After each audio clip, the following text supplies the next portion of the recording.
Who in their right mind would want to roll E6 for a character that had been gutted to a worser state than her worst? Thought to myself when a nigga take a shit, do his dick just swing in the toilet and drown. Little rebound, fast shit, so you know we hound. Ashvale is completely gutted as a main DPS. Every time I pull up in the town, I'ma sit on my money in the dark, hold a lighter for spark. Now I'm levitating on the fucking ground, I'm saying.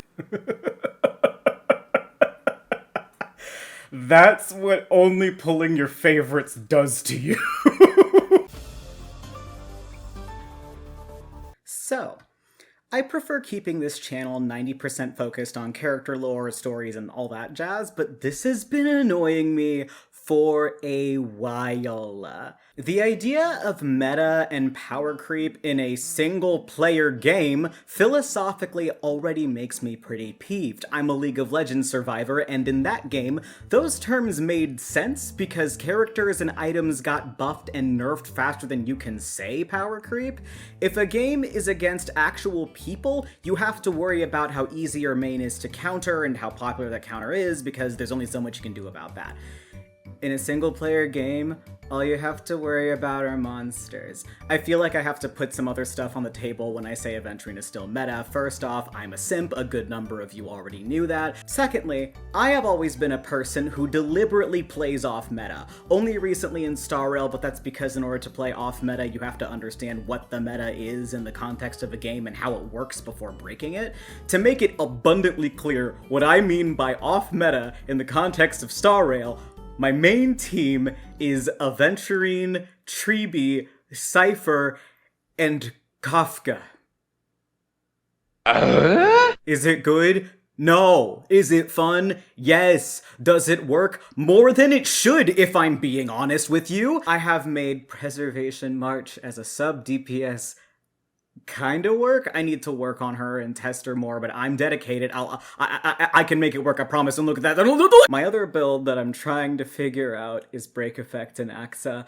I tried it in the past, but I didn't understand how Break works, and now I know too much. I'm excited. And miscellaneously, I don't care about zero cycling, I mainly pull for joy. If I don't like a character, I don't care about whether they're better or worse than a character that I already have. I have a degree in game design. I'm a professional level designer. It is in puzzle games, but Star Rail feels like a puzzle game in some ways to me, so I'd like to think it gives me some credibility still. In every class-based game I've gotten my hands on, my main is always the sustain/healer, Scholar in FF14, Nami in League, Brigitte in Overwatch back when it was fun.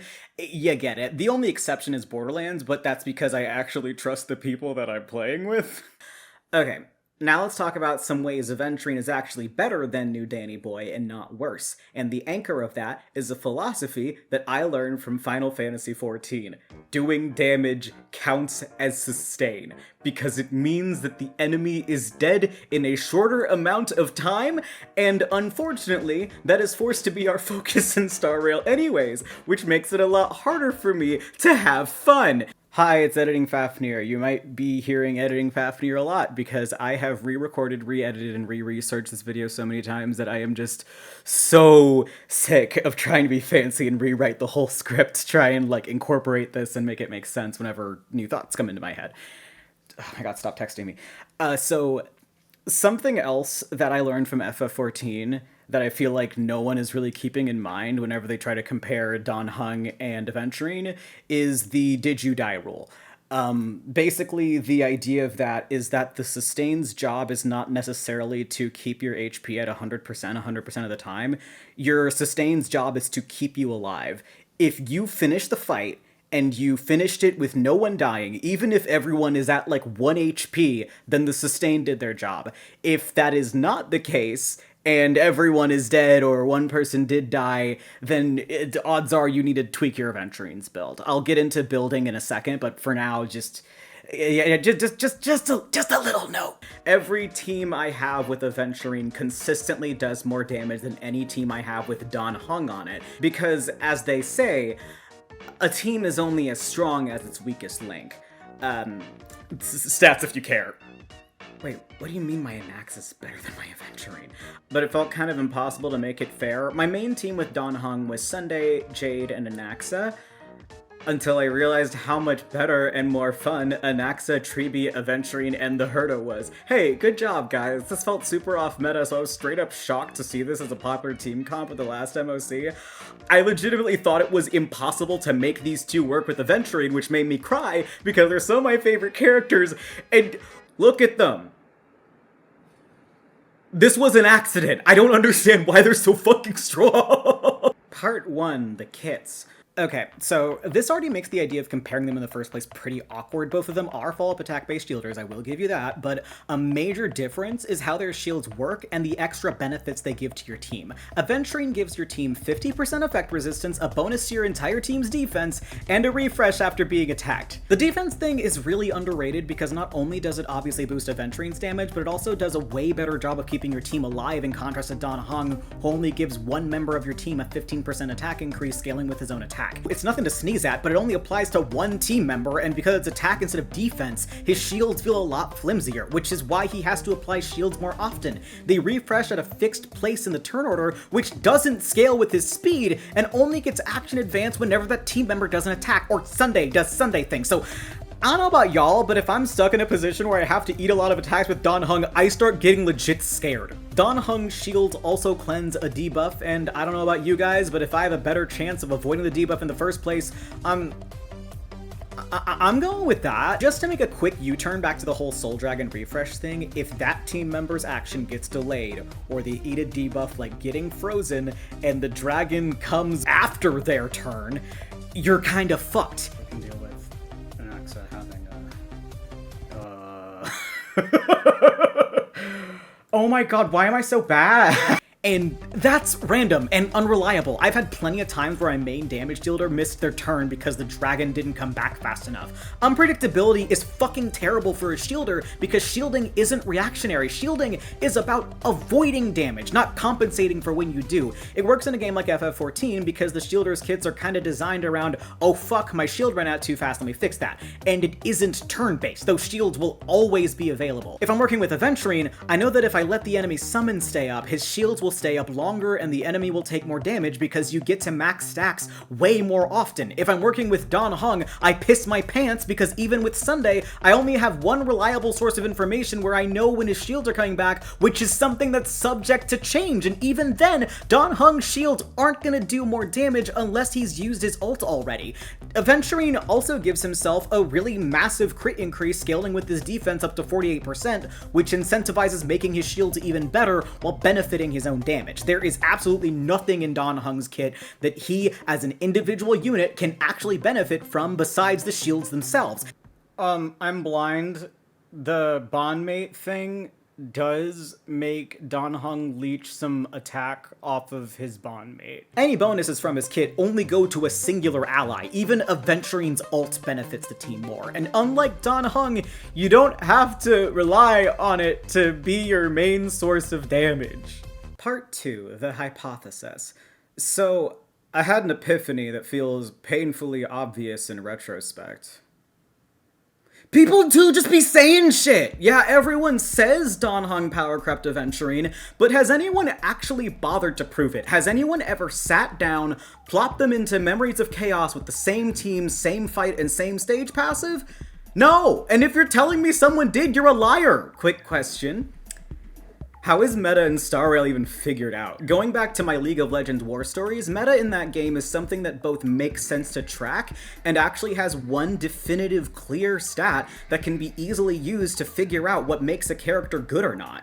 That stat is the kill-death assist ratio. You can take actual real in-game data that shows the average KDA for that champion, and as implied by the term kill-death assist, you can actually track failure in that game, which is why it's actually useful. When looking up or at characters in Honkai Star Rail's endgame, all you get are the teams most commonly used to win and the number of turns it takes to get said wins. You don't have failure as a counterbalance, and as long as that number of turns is enough to get 3 stars, why would it matter? Even the Predwen stats aren't really a fair judge because every endgame mode has 2 stages, so when it says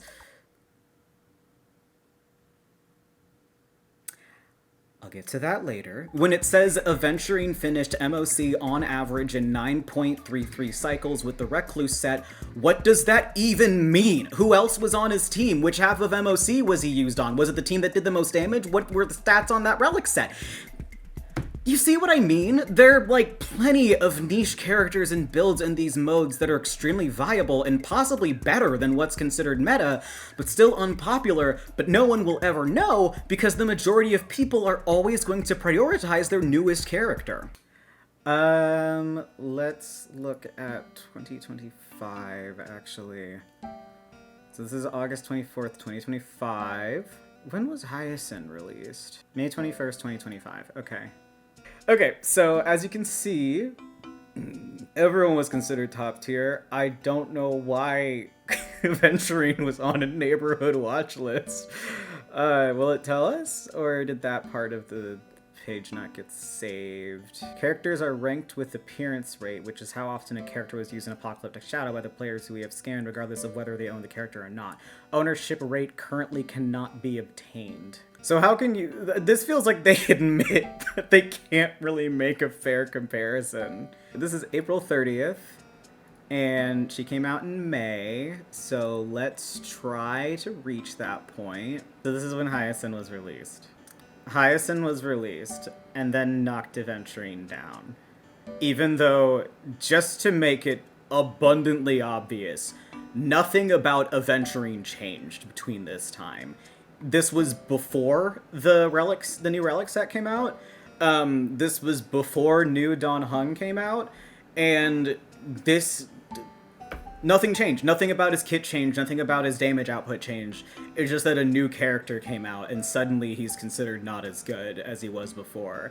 And the reason for that, I can only assume, is because Hyacinth is newer, so people are going to be using her a lot more. There's like there's a handful of characters that seem to be extremely evergreen, like the harmony and sustain characters in general are kind of hard to knock down.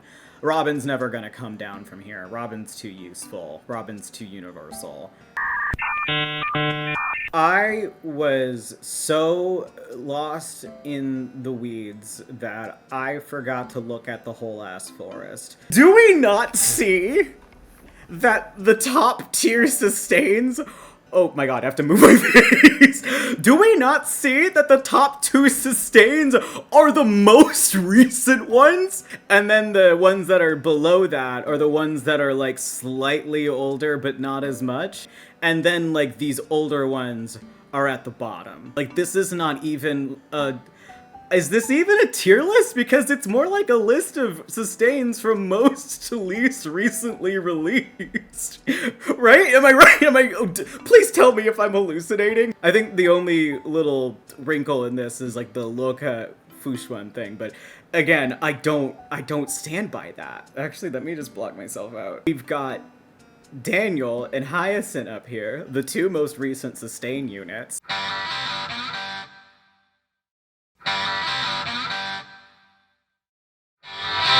What do you mean Robin's been knocked down? What the fuck? Morgana is one of the very first characters League put out. Like I said, characters get tweaked and buffed/nerfed at the drop of a hat, but aside from the occasional up and down scaling of her numbers, her kit hasn't changed at all, and she's still considered S tier after over 20 years. And during that time, I've played for roughly 10 years, and she's always been consistently S tier no matter what has happened to the game. I looked it up, and like genuinely, she hasn't had a single move completely overhauled since version 0.9.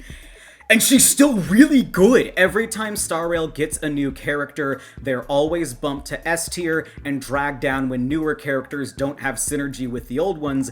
And if they don't have synergy, while those new fights are specifically made to make the new character shine, to make more money off of meta-pilled gamers, It's just inevitable. Just as an example for what I mean by this, the Dahlia came out pretty recently as of writing the script. She's considered a must-have for break teams because of her boosted toughness reduction, and honestly, I like her. I think she's pretty fun, but it doesn't change the fact that all the new endgame cycles were either designed specifically to benefit from break or to make break feel like an absolute requirement. There's no fair way to judge whether or not these characters and builds are actually good or not, considering how limited our information is. Everything is sort of stacked up to psychologically have you believe you need these new characters, when odds are you probably don't.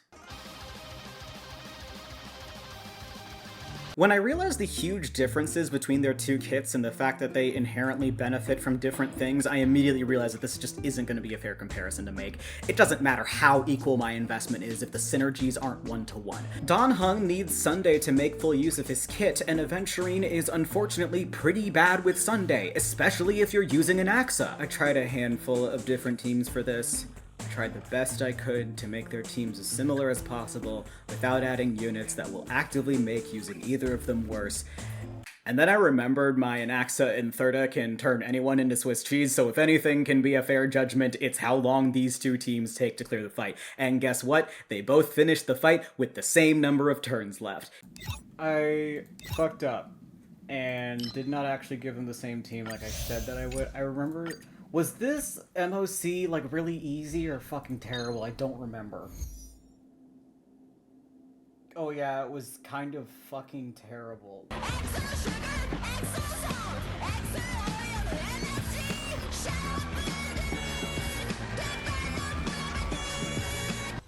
Casual, just a casual one cycle. In the birthday cake. So I say well for my own sake. Watch out, yo! Here come yo!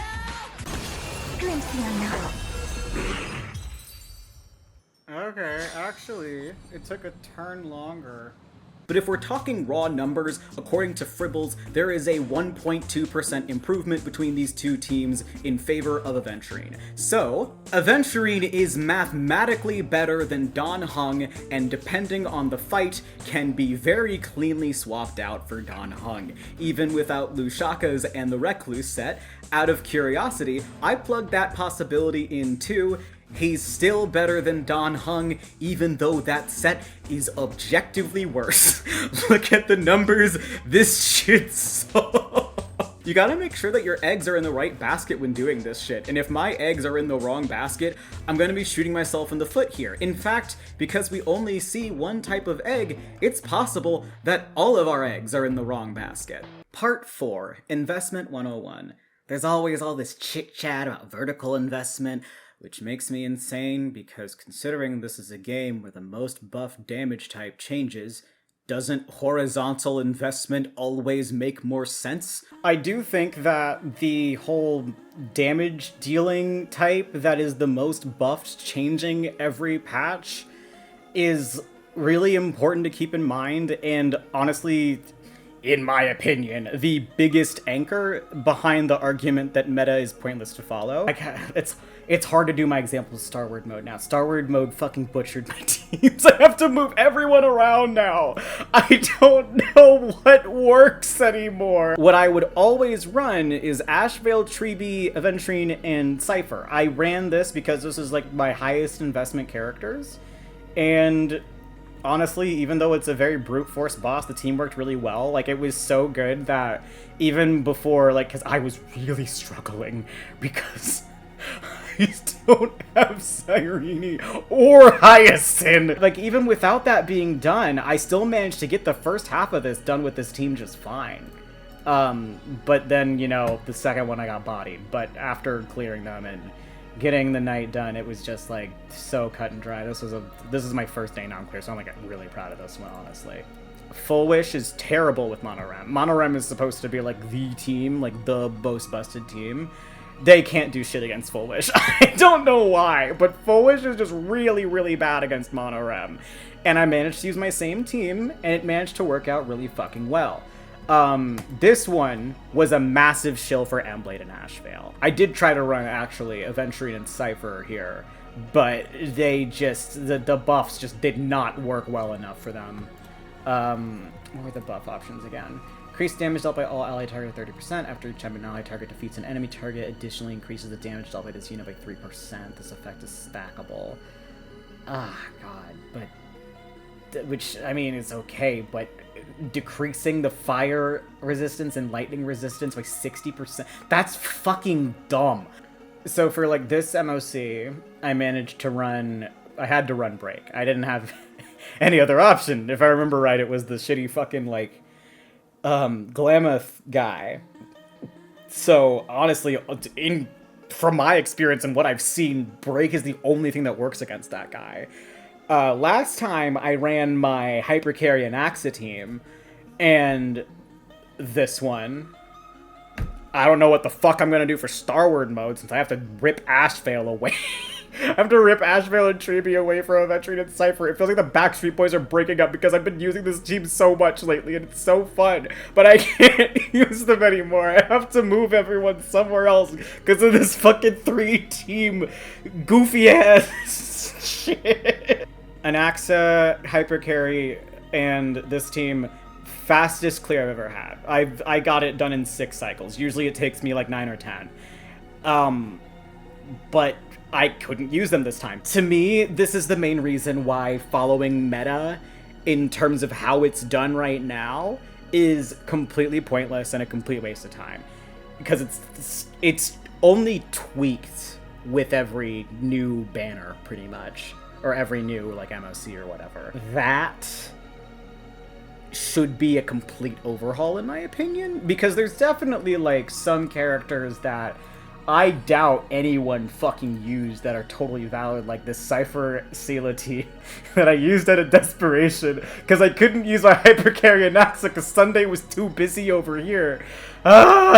Back to the video. But there isn't much talked about the actual metaphorical price of building a character. Aventurine is pretty straightforward and really easy to build. Prioritize defense, speed, put a dash of effect resistance in there for broken keel, unless you're using Destiny's Threads Forewoven for some reason, and the rest you dump into crit. Oh yeah, unlike Dan Heng, you actually have room to build crit, so his base damage and follow-up to refresh his shield is always going to be higher. What is my crit rate on Aventurine again? It's 28%, but I feel like it's more like 75 in combat. Yeah, Aventurine's crit rate is 75% in combat, that makes sense. Even his basic attack skill with his defense, so there's never really a point in a fight where Aventurine feels even a little useless. His best light cone is obviously his signature, but there is a very good chunk of other preservation light cones that work with him too. Concert for 2, Landau's Choice, Destiny's Threads Forewoven, Day 1 of My New Life, Journey Forever Peaceful, Jeppy's light cone.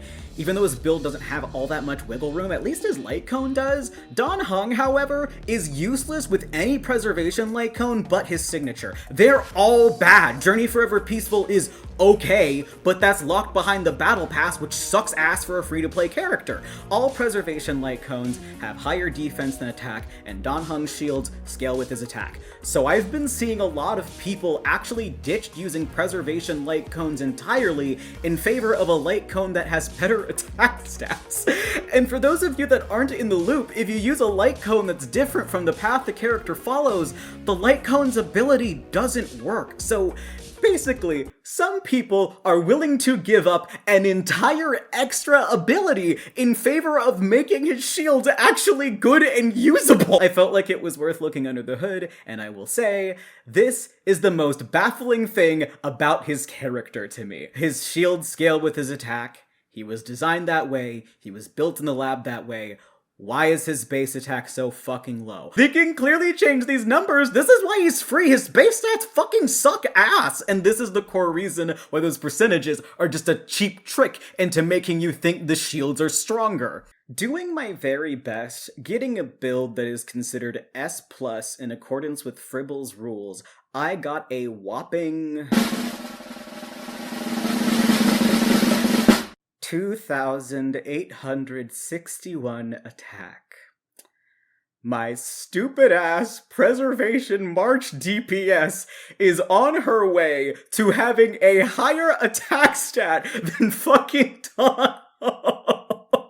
This is why everyone tells you to run the Recluse set. It tricks you into thinking Dan Heng is significantly better than Aventurine, when in reality the only difference is a measly 100 points of damage. Okay, just like math class, I'm gonna show my work because I honestly don't remember where I got that number from. So let's take...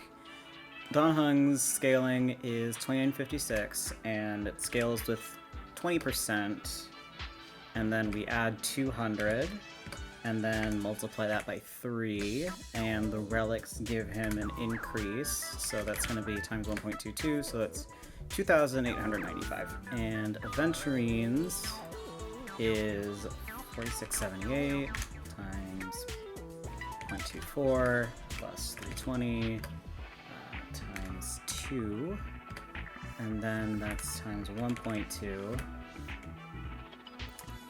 Actually, even ignoring Knight of Purity Palace, that's still a pretty good number.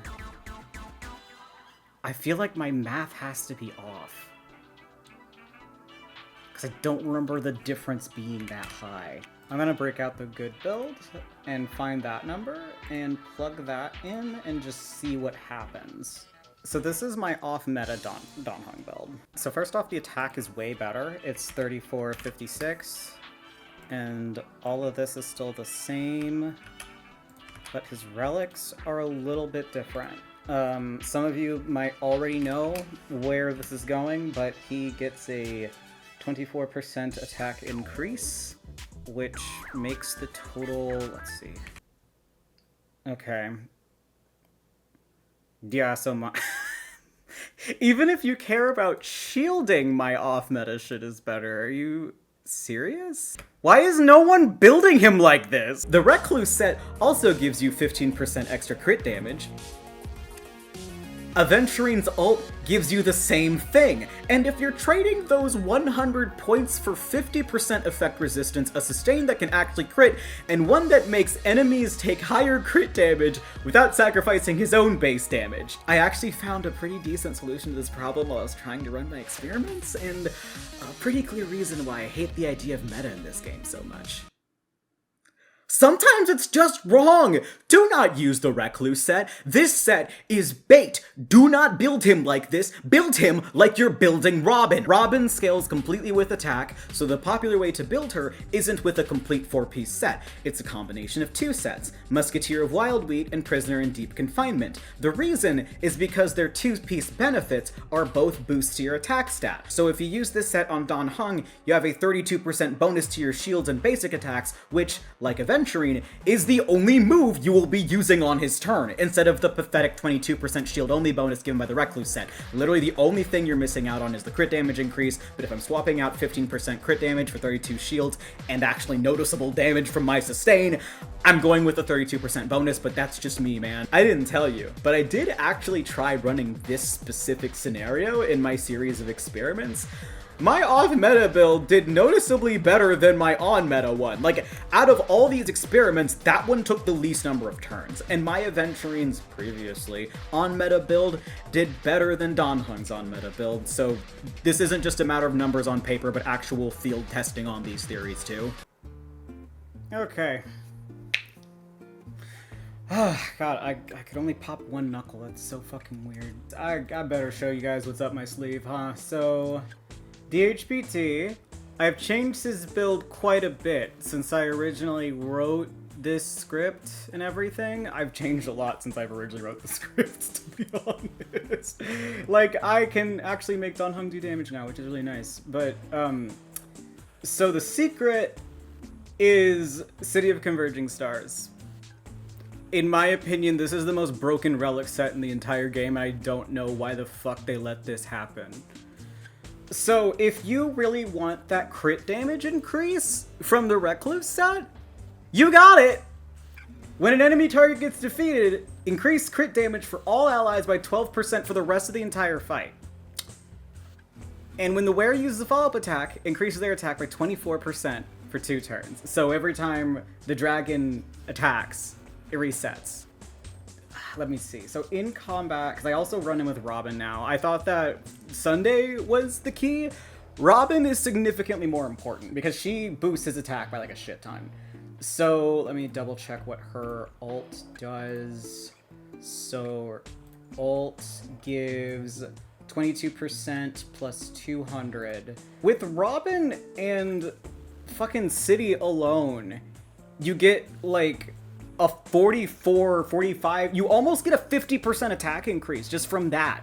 It's gonna take him a hot minute to actually do damage because you have to get rid of his speed. But as I realized while researching this, his speed is like, I'm not gonna lie, I don't understand why that's considered what you're quote-unquote supposed to build on him. Because his main source of damage is not his auto attacks. His main source of damage is the dragon. And like I said near the beginning, the dragon has a fixed spot in the turn order, and his attacks do not speed it up at all. It's the bondmate that speeds up the dragon. And the bondmate also increases his, energy regen. I do still run an energy regen light cone on him, just like for insurance purposes for the most part. With Don Hung, it's like, it's fucking done, especially with Anaxa. Oh my god, hold on, let me show you how he does with Anaxa. I have not like fully built my Cyrene yet.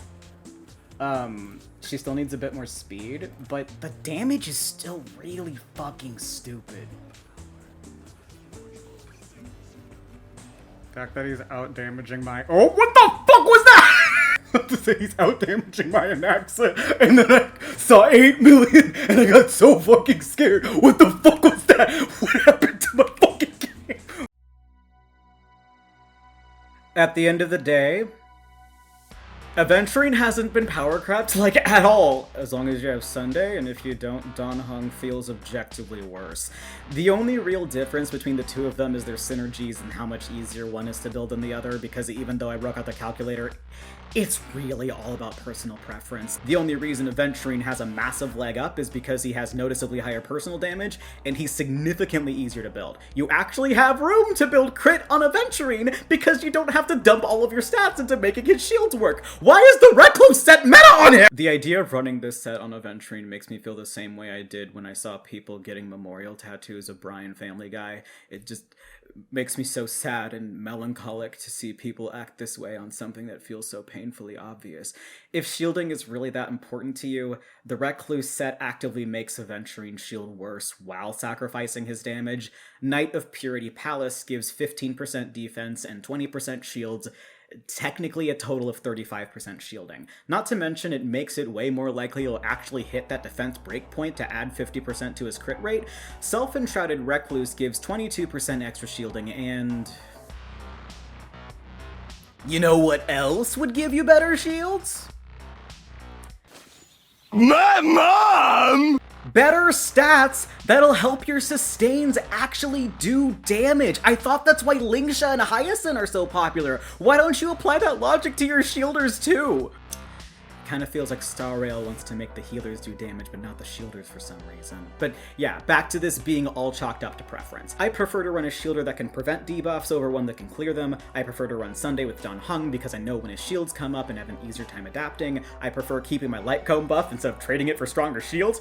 I prefer to run my sustain as a secret third DPS instead of sacrificing his own damage to make other characters stronger. Building and playing Aventurine for me feels like I'm using his strengths to my advantage. I'm amplifying what he already has and making him even stronger. Building and playing Don Hung for me feels like I'm trying to compensate for fundamental failures in his design. I feel like I have to throw away any stat that isn't attacked in order for him to actually be able to contribute to the team. I feel like I have to go Lushakas with an energy regen robe on top of it because his ult is the only thing that does noticeable damage. I feel like I have to use Sunday or else his other source of damage doesn't fire as often as I want it to. And that's why, even being as objective as possible, I just like Aventurine more. So, why does my Treeby Kafka Cypher team actually kind of work, which by all metrics it really shouldn't? Who is the most top tier sustain? What is the most meta build? What do you need to 3-star every endgame mode? Goaty equals x times 1 quadrillion, and x equals... Treeby. Oh, sorry, I mean, it's not wrong, but not what was supposed to be on the... Let me just...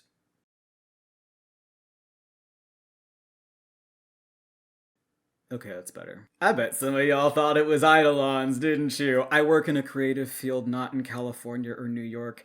I don't have any money. Look, Don Hung was never going to win this fight as long as I'm the judge. Some people probably made the very fair point in their head in the beginning that trying to compare 4,500 to 2,800 is just objectively unfair. But part of my point with that is it feels impossible to get Don Hung to 4,500 without making a major sacrifice like slowing him down or picking up a light cone from a different path. The Benoit Blancs in the audience might have already noticed that I have Aventurine's light cone. Why wouldn't I? I'm his wife. Unnerved, more like underrated. If this can make your team do more damage than Recluse, it must be obscenely busted or the power of love is real. If you invest the right amount of time and energy into anything in this game, you can do whatever you want with them. If people can still run Argenti and consistently 3-star without needing to use Thirda, who am I to stop them? Who is anyone to stop them? Sometimes it really isn't about winning, sometimes it's all about fun. And you'll probably have a lot more fun if you don't use the Recluse set. And you need 3 teams now, so suck it up!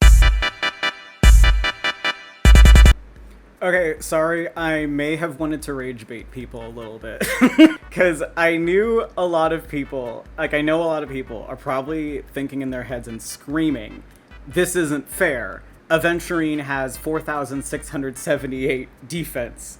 And Don Hung, at your absolute best trying, has 3,456 attack. It's not even close to the same number. My counterpoint is how the fuck are you ever going to get Don Hung's attack to that point? I will admit that I have gotten his attack stupid high in combat with my Robin, but it has to be done in combat. The out of combat is what's important. One thing that I just realized that I totally forgot to calculate was the addition with his maxed out trace, so him at his absolute best, my beautiful, beautiful wife, is 5,539.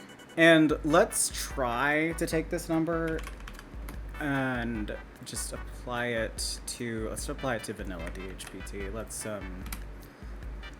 Let's appease the masses real quick. Okay, so Don Hung's is 4,156. If you can get him to my number with Aventurine. Which is insane. That is insanely good. I'm not gonna pretend like it's not.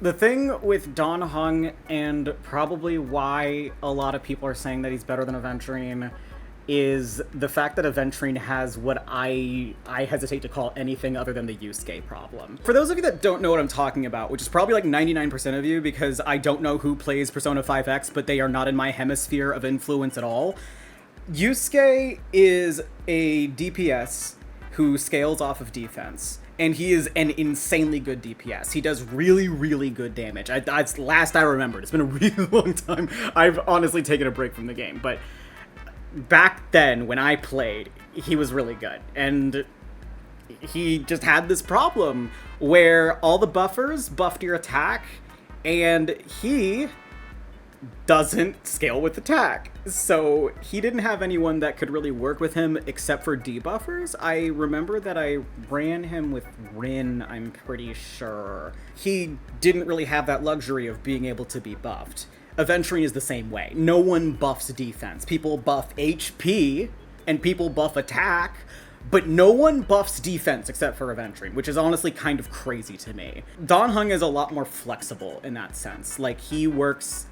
I would actually argue that he even works better with Robin than Aventurine does, because of the fact that Robin gives him an obscene boost to his attack stat.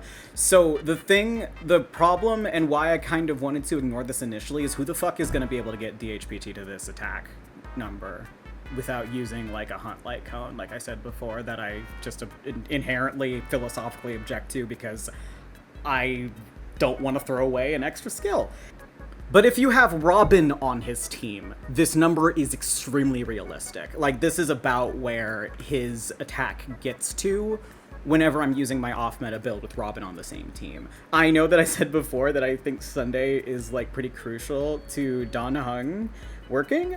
I think Robin is even more important because of the fact that she has such bullshit insane boost to your attack stat. That is a theory that I have as to why people are like, oh yeah, Aventurine's fallen off and DHPT's better. Like, realistically, what people are saying when they say that is that there hasn't been a new unit that works with Aventurine in a long time.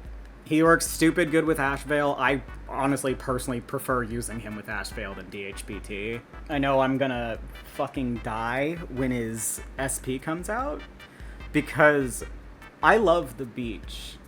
It feels like they did that to me on purpose. Like, if you know me in real life, you know that the ocean and beaches are like 95% my aesthetic. I love Hawaiian shirts. But yeah, that's kind of like the funny thing with DHBT and why people probably consider him better, is that he has more places. He can't really make his own shit shine, but other people can make his shit shine better. He works better as a character in a team, whereas Don Hung works better as a team member that is part of an entire unit, while Aventurine is more of a helper, if that makes sense.